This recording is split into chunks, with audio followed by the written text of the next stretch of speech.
오늘서부터 십자가에 대한 말씀을 우리가 함께 나눌 때 유기성 목사님께서 사순절 기간 묵상집으로 쓰신 책을 참고하였습니다. 읽어보시면 더 깊은 묵상도 하실 수 있겠습니다. 영성일기에 쓰게 되는 그런 동행과 관련된 그런 글인데, 저는 그 가운데 주제 말씀만 묵상하면서 그게 오늘 우리 교회에 우리 자신에게 어떤 영향력을 미치는지 같이 좀 묵상하고 싶고, 그 십자가가 우리에게 다양한 각도와 선명한 고백으로 우리 가운데 머물 수 있도록, 적용될 수 있도록 우리가 같이 마음으로 묵상할 수 있으면 좋겠습니다. 우리가 오늘서부터 이번 한 주 동안을 고난주간이라고 보냈는데, 고난주간의 시작은 종료주일서부터 시작이 됩니다. 주님께서 왕의 모습으로 예루살렘에 입성하신 그 사건으로부터 시작을 해서 오늘 당시에 우리의 월요일에 해당하는 고난주일 첫째 날에는 주님께서 성전을 정결하게 하신 그런 일이 있었습니다. 성전에서 장사하던 사람들을 다 꾸짖으시고, 그리고 성전이 마땅히 기도해야 하는 집이 되어야 할 것이다 라고 그렇게 말씀하셨습니다. 이때만 해도 이게 무슨 말인지 몰랐고, 사람들에게 예수님은 그간에 해왔던 여러 일들도 있었지만 왜 이렇게 하실까 의문투성이일 수밖에 없었을 텐데, 주님의 모든 일에는 목적과 계획과 주님의 큰 그림이 있었습니다. 미리미리 말씀도 하셨지만 그 말을 듣는 사람들은 그 일이 어떻게 이루어질지에 대해서 구체적으로 적용하지 못했던 것에 틀림없다, 이렇게 생각이 듭니다. 또 열매 맺지 못하는 무화과 나무에 대해서 꾸짖기도 하셨던 그런 날이 첫째 날에 있었습니다. 저는 오늘 주님께서 하실 여러 일들 중에, 그래서 십자가를 향한 주님의 길에 오늘 주님께서 이사야를 통해서 미리 말씀하셨던 그 마음을 우리가 좀 같이 붙잡고 싶습니다. 예수님에 대한 여러 내용들, 예언들이 성경에 굉장히 많은 부분에 나와 있는데, 그 중에 유명한 구절들 중에서도 대표적인 구절이 이사야 53장 말씀, 고난받는 종에 대한 예언이라고 할 수 있겠습니다. 이사야만 하더라도 예수님이 태어나기 그 시점을 중심으로 해서 대략 600여 년 전에 사람이라고 할 수 있는, 6, 700년 전에 사람이라고 할 수 있는데, 죄송합니다. 한 700년 정도 되겠습니다. 북이스라엘을 멸망할 히스기야 시대 때 활동했던 사람이니까 대략 한 700년, 800년 전에 사람이라고 할 수 있을 텐데, 그때 주님께서 이사야에게 보여주셨던 이러이러한 일이 있을 것이다, 주님께서 회복하시는 그날에 있을 일이 이럴 것이다 라고 하셨던 그런 모습으로 고난받는 종의 모습을 이렇게 예언하셨습니다. 그 모습이 예수님께서 이 땅에 오셔서 고난받는 종으로서 어떤 모습을 보여주시고 그게 어떤 의미가 있는지에 대해 미리 말씀하신 그런 부분인데, 예수님의 순환과 고난에 대해서 예언하신 대표적인 그런 말씀입니다. 그리고 오늘 우리가 고난주간의 일을 묵상하면서 이 일이 갑작스럽게 생겨진 것이 아니라 그 한 걸음서부터 예언의 성취이고, 이 일은 오래전부터 하나님의 어미하신 계획 가운데 있었다라는 점을 우리가 주목하게 됩니다. 무엇을 위한 한 걸음이었느냐? 용서를 위한, 주님께서 우리를 향하여 중재하시고 우리를 용서하시기 위한 한 걸음이었고, 그런 의미에서 용서의 십자가를 주님께서 우리에게 허락하신 것이라 싶습니다. 우리가 읽었던 짧은 이 한 절의 말씀에서 우리가 주목하고 싶은 것은 이 일이 이미 이루어질 것이라고 말씀하신 이 예언의 이 어떤 의지, 이미 이루어진 일들이라고 말씀하신 주님의 이 표현에 대해서 좀 같이 우리가 주목하고 싶습니다. 12절 말씀을 보면 우리가 쭉 읽으면서 그냥 넘어가기 쉽지만 중요한 표현 한 가지가 등장합니다. 12절 말씀을 다시 보면, 그러므로 나는 그가 존귀한 자들과 함께 자기 몫을 차지하게 하며 강한 자들과 함께 전리품을 나누게 하겠다. 그는 죽는 데까지 자기의 영혼을 서슴없이 내맡기고 남들이 죄인처럼 여기는 것도 마다하지 않았다. 이렇게 나와 있습니다. 여기서 나라고 표현되어 있는 것은 우리가 직접 인용법처럼 하나님께서 말씀하시는 나, 이 나는 하나님을 말하는 것이고, 그라고 할 때 그는 고난받는 종, 곧 예수님을 지칭하는 예언하는 그런 말이 되겠습니다. 예언은 미래에 대한 일들이죠. 그래서 이사야가 말했던 주님 오시기 전에 대략 한 700년, 800년 전에 그 시점으로 해서 고난받는 종, 하나님께서 이 말씀을 성취하실 그때에 오실 것이다 라고 말씀하시는 거니까 미래의 일이 이렇게 될 것이다 라고 예언한 그런 말씀인데, 이 이사야는 고난받는 종이 겪게 될 일들을 이미 완성된 완료형으로 표현합니다. 이게 무슨 말이냐면 미래에 있을 일이니까 오늘 오후에 우리가 이러이러한 일을 할 것입니다. 혹은 우리가 오늘 아침에 아직 우리가 아침 식사 전이니까 아침 식사는 이러이러한 것을 먹을 것입니다. 이렇게 미래에 있을 일들로 이야기하지 않습니까? 그런데 이 본문 말씀에서 우리가 주목할 것이 무엇이냐면 죄인처럼 여기는 것도 마다하지 않았다라고 표현하고 있는 겁니다. 그러니까 죄인처럼 여겨지는 것도 마다하지 않으셨다라고 하는데, 이것을 꼼꼼히 묵상해 보면 앞의 구절과 비교해 보면 차이가 확 나요. 무슨 말이냐? 앞으로 전리품을 나누게 될 것이다. 앞에는 이렇게 이야기하거든요. 전리품을 나누게 하겠다. 그러니까 고난받는 종이 와서 존귀한 사람들로서 이렇게 함께하는 그런 일들, 그렇게 전리품을 나누게 하겠다. 미래잖아요. 나중에 그렇게 승리하여서 전리품을 나누게 될 것이다 라고 미래 시점으로 이야기하는데, 근데 이미 마다하지 않았다라고 나와 있는 표현은 전리품을 얻게 되는 그 시점을 비슷한 시점일 텐데, 아니 거의 이미 완료된 그런 표현으로 이야기하고 있는 거예요. 이 고난받는 종이 이야기되고 있는 시점이 이것이 성취되기 전에 말했던 그 시점으로 해서는 먼 과거의 일인데, 그 과거에서 이런 일이 일어나게 될 것이다 라고 미래로 이야기한 이것은 이해가 되는데, 마다하지 않았다라고 표현하는 것은 이미 이야기하는 시점에서 그가 그렇게 마다하지 않았다 과거형으로 마치 완료된 것처럼, 그래서 그 일은 훨씬 전에 그렇게 결심이 되었고 이루어져서 그런 태도를 보였기 때문에 그 일로 인하여서 앞으로 나누게 될 것이다, 이런 의미로 그 시점을 주목해 볼 수 있게 되는 것입니다. 그러니까 다시 말해서 예언은 먼 미래의 일인데 마다하지 않았다라고 이야기하는 것은 이건 과거형처럼 우리에게 들리지 않습니까?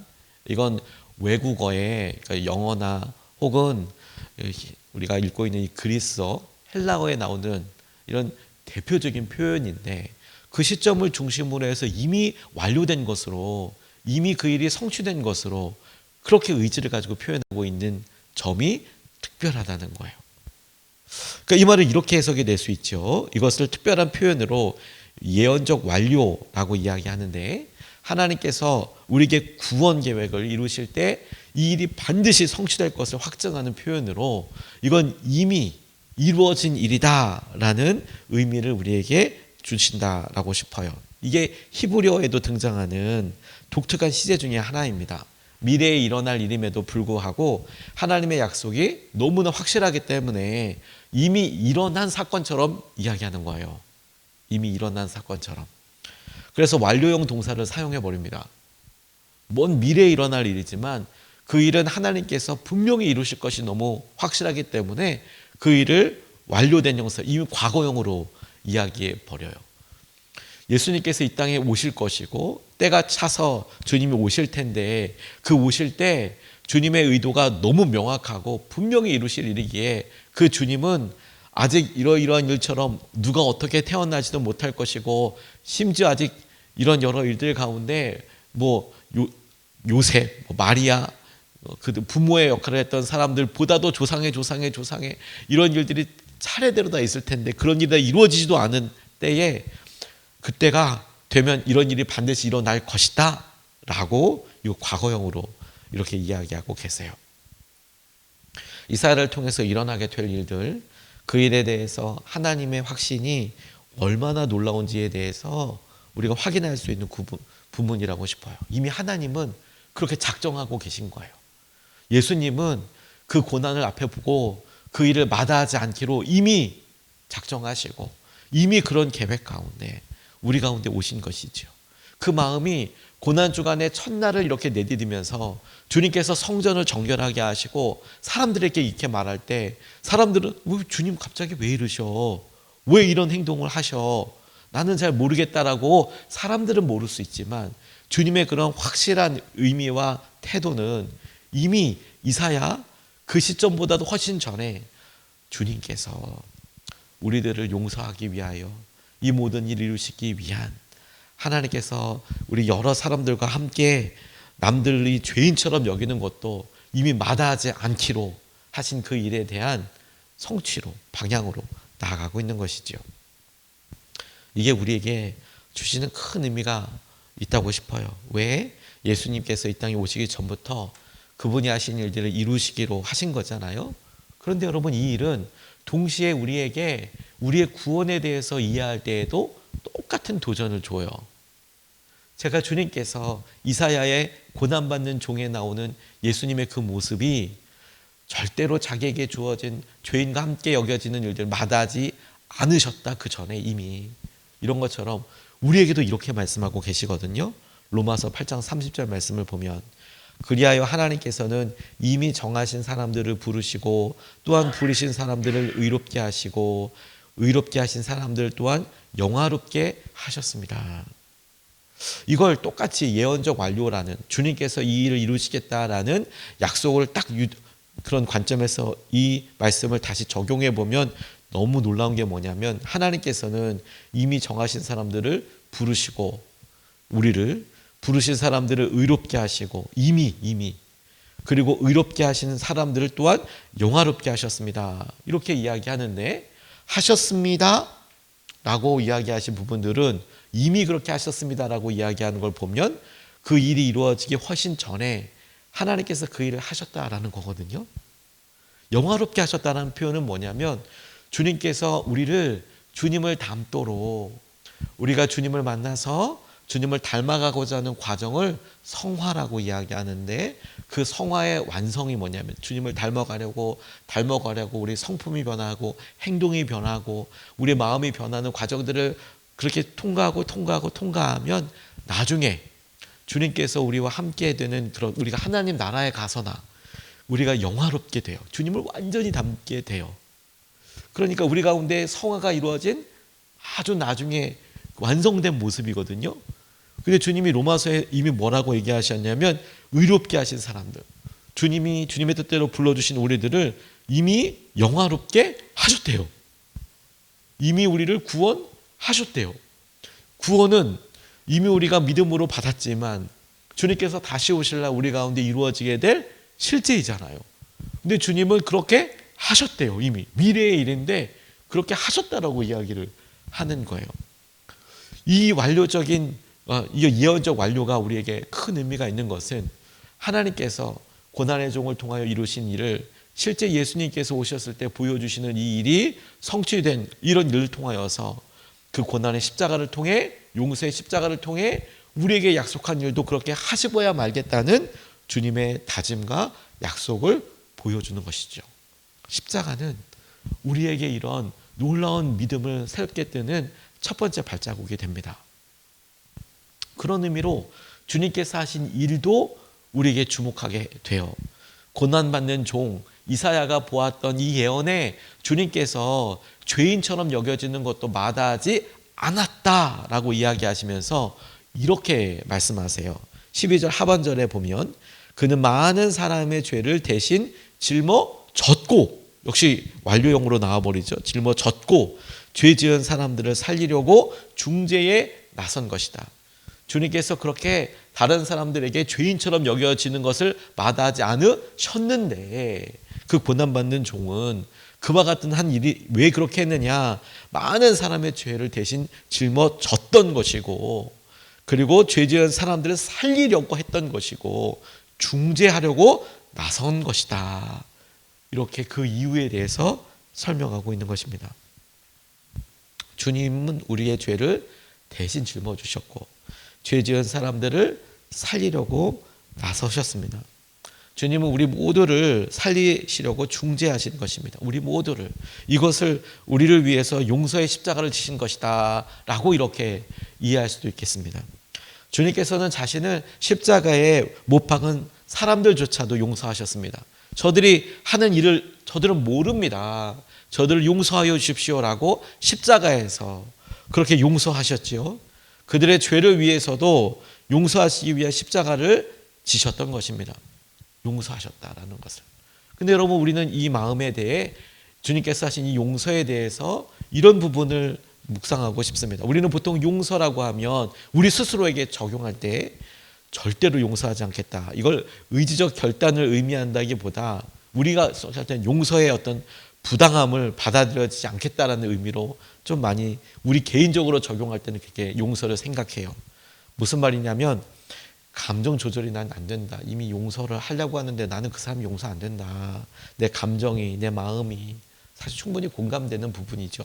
이런 마음으로 주님께서 죄인들을 위해서 용서하셨다라는 것을 적용하려고 하면 약간 갭이 있어요. 왜냐하면 우리도 그렇게 용서를 하겠다라고 하면 당장 우리는 용서? 어떻게 주님께서 죄인들을 위해서 십자가를 지셨고 어떻게 대신 그 일을 나서셨나 잘 이해가 안 간다고 생각을 하는데, 저는 주님께서 하신 일이 감정만을 말하는 것이 아니라 이 상처 입은 것, 이런 마음들이 있어서 우리는 회복하려고 노력하지만 안 된다, 어렵다, 그 사람을 봐도 너무 힘들다, 그런 식으로가 아니라 오히려 법적인 문제로 이해할 수 있겠다라고 싶어요. 무슨 말이냐면, 용서한다는 말은 다시 그 사람을 사랑하게 된다, 이렇게 생각하는 것도 의미 있지만 오히려 받은 대로 보복하지 않겠다. 내가 원수 갚는 일을 하나님께 맡기고 우리는 손을 대지 않겠다, 이렇게 말할 수도 있지 않습니까? 상대방이 나를 이유 없이 비방하지만 똑같이 나는 그를 비방하지는 않겠다. 내 오른뺨을 때렸지만 나는 그의 오른뺨을 때리지 않겠다, 이런 의미고, 이에는 이, 눈에는 눈으로 갚지 않겠다, 이런 법적인 의미로, 그래, 그 일이 내가 더 이상 그 일로 인하여서 너를 그 일로 인한 어떤 결과를 묻지 않겠다, 이렇게 이야기하는 것과 똑같죠. 저는 예수님께서 우리를 향하여 지신 십자가의 첫 번째 의미를 감정적인, 그래서 우리가 생각하는 용서라는 것을 생각할 때 나는 지금 당장 내 마음에 어렵게 하고 힘들게 하고, 우리가 막 원수라고까지는 할 수 없지만 그렇게 순간 느껴지는 사람들에 대한, 그래서 우리와 주님과 사이를 그렇게 인정하는 것에 있어서 우리는 왜 안 될까라고 적용하기 앞서서 그 과정으로 주님께서 십자가를 지셨다라는 것은 우리의 죄에 대해서 주님께서 그 죄에 대한 결과를 묻지 않겠다, 보복하지 않겠다, 그 표현이라고 싶어요. 대신 십자가를 지셨다라는 것은 우리에게 이루어질 죄의 대가에 대하여 주님께서 다 다 완성하셨다. 예수님께서 말씀하신 것처럼 다 이루셨다라고 말씀하신 것처럼 주님은 우리 가운데 그 일을 행하시고 보이셨다 라고 말씀하시는 것이다 라고 싶어요. 그래서 용서의 십자가, 주님께서 죄인들과 똑같이 여겨지는 것을 마다하지 않으셨고 우리를 위하여 대신 지셨고, 대신 지시기를 부끄러워하지 않으신 것, 오히려 중재에 나섰던 것처럼 오늘 우리가 그 십자가를 생각하면서 하나님, 우리가 과거에 매여져 있는 여러 일들에, 여전히 우리 가운데 힘든 여러 삶의 관계들에 우리가 매여 있지 않고 하나님께서 예수님을 통하여서 이미 이루시기로 했던 그 말씀이 완료되어 있는 그 일이 오늘 다시 한번 이 고난주의를 마주하고 우리 가운데 용서의 십자가로서, 그렇습니다 주님, 우리가 우리의 허물에 대해서 예수님의 십자가가 이미 법적으로 완성된 것처럼, 완료되어 있는 것처럼 우리에게 이미 이루어진 일로 우리가 믿습니다. 하나님, 주님께서 우리에게 하신 그런 일들로 우리 가운데 다 지불되었고 다 완성되었고 주님께서 우리를 위하여 다 이루셨습니다. 그리고 그렇게 다 갚아진 사이에 하나님께서 하신 은혜를 비로소 거기서부터 사랑과 은혜를 회복할 수 있겠다, 이런 생각이 들어요. 주님께서 우리의 가운데 나서셨다. 우리에게 큰 빚이 있을 때 누군가가 그것을 싹 갚아주면 그 일에 대한 은혜는 막상 그 큰 빚을 다 해결하고 나면 우리가 어리벙벙해서 이게 뭐야. 근데 막상 무슨 일을 해보고 어떻게 하려고 보니 이미 다 갚아져 있네요. 그래서 놀라고 이거 안 갚아도 되는 거냐고, 이 짐이 내게 없는 거냐고, 이렇게 하나하나 인식하고 놀라는 것에서부터 시작하다가 그 일을 이루신 누가 그러면 이런 일을 하셨나? 아, 주님이 하셨구나. 그 주님에 대한 깊은 사랑과 자발적인 마음과 그 용서에 대한 자발적인 움직임이 비로소 우리 가운데 이루어지게 될 거예요. 오늘 주님께서 성전을 깨끗이 하셨듯이 우리의 마음을 장사하는 사람들 마음들처럼 혼란스럽고 분주한 우리들 마음에 주님께서 오셔서 당신께서 이미 우리에게 이루신, 우리가 그 의미를 가치를 알고 모르건 용서하시기 위해서 주님께서 죄인들과 똑같이 여겨지시고 나서셔서 중재하기로 시작하신 그 주님의 계획을 우리가 붙잡고 주님 그 마음이 우리 가운데 이미 이루어진 것을 우리가 믿으며 하나님 우리의 마음을 다시 회복시켜 주십시오. 그 십자가 앞에 우리를 다시 꼭 인도하여 주시고 우리에게 그 약속을 이루어 주십시오. 우리 같이 이렇게 기도하며 오늘 그 용서의 십자가를 함께 붙잡을 수 있으면 좋겠습니다.